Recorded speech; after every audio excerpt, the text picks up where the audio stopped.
又被夸爆了，2个鸡蛋1碗面，轻松做出了小时候最爱的老式大饼干，外酥里软，微甜不腻，满满小时候的味道，赶快一起来做吧。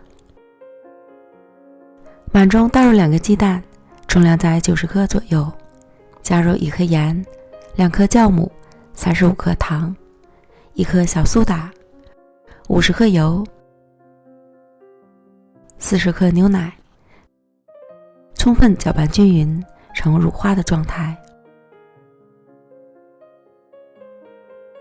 再加入300克普通面粉和2克五氯泡打粉，翻拌均匀。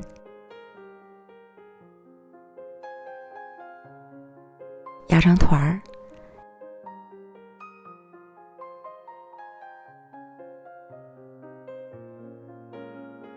移到案板上，像这样折叠按压2到3次。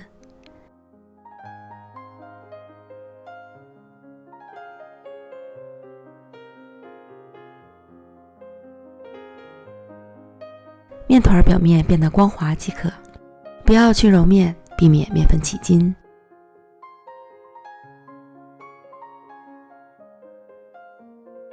撒点面粉防粘，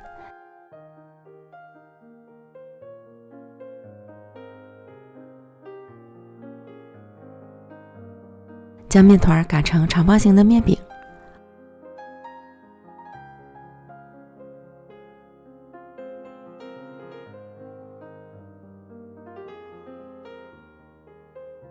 厚度在7-8毫米左右。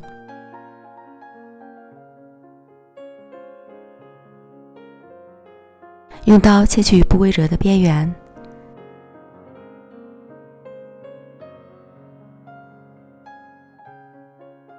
再分割成均等的小块，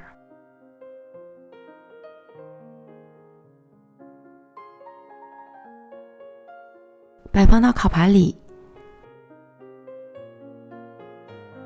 最后一小块是切下来的边料，表面刷一层鸡蛋液，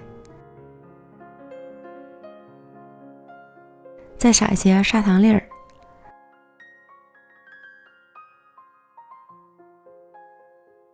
送进预热好的烤箱，上下火190度烤15分钟即可。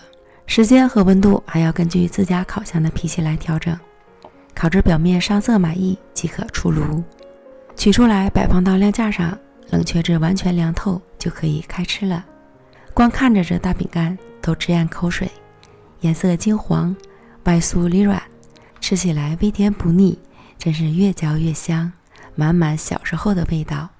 喜欢的朋友就赶快试试吧。